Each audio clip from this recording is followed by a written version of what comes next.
दोस्तों, आप सब कैसे हैं? क्या कर रहे हो और खाना पीना हो गया ना?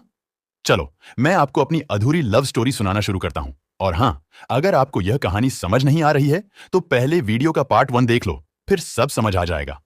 तो चलो, मैं शुरू करता हूं।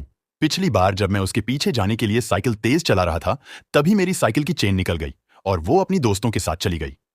मैं मुंह फुलाकर घर आ गया और खाना खाकर सोने की कोशिश करने लगा, लेकिन मन नहीं लग रहा था। बस उसका चेहरा बार बार मेरे दिमाग में आ रहा था।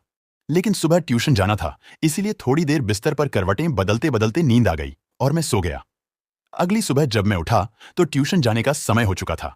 मैं जल्दी से उठा, ब्रश किया, 2-3 बिस्किट खाए और अपनी साइकिल लेकर ट्यूशन के लिए निकल पड़ा। जब मैं ट्यूशन के पास पहुंचा तो अच्छा हुआ कि अभी तक कोई भी स्टूडेंट नहीं आया था।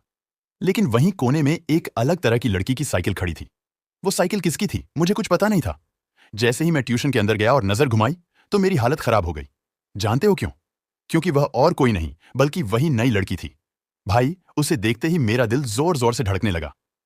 अब तक कोई भी स्टूडेंट नहीं आया था, इसलिए मैं मन में सोचने लगा, क्या मैं यहां बैठूं या बाहर चला जाऊं? उस वक्त मुझे कुछ समझ नहीं आ रहा था, लेकिन हिम्मत जुटाकर मैं अपनी जगह पर बैठ गया। मुझे बार बार उसकी तरफ देखने की इच्छा हो रही थी, लेकिन हिम्मत नहीं हो रही थी, क्योंकि सच में बहुत शर्म आ रही थी। लेकिन प्यार भी एक अजीब चीज होती है। मन बार बार कह रहा था, भाई, एक बार देख तो ले। तो मैंने हिम्मत करके जब उसे देखा तो वो कुछ लिख रही थी। इतने में सारे स्टूडेंट्स आने लगे, तो मैंने भी जल्दी से अपनी किताबें निकाल लीं। कुछ समय बाद ट्यूशन खत्म हो गया और इस तरह एक हफ्ता बीत गया, लेकिन मैं अब तक उससे एक बार भी बात नहीं कर पाया।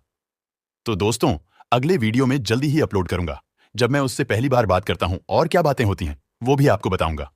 दोस्तों, ये बातें मैंने आज तक किसी को नहीं बताई, लेकिन आप सभी को बता रहा हूं, क्योंकि मुझे कुछ ऐसे दोस्त चाहिए जिनसे मैं अपने दिल की बातें कर सकूं। अगर आपको कुछ अच्छा नहीं लगा हो तो मुझे माफ कर देना। तो फिर मिलते हैं अगले वीडियो में। बाय दोस्तों।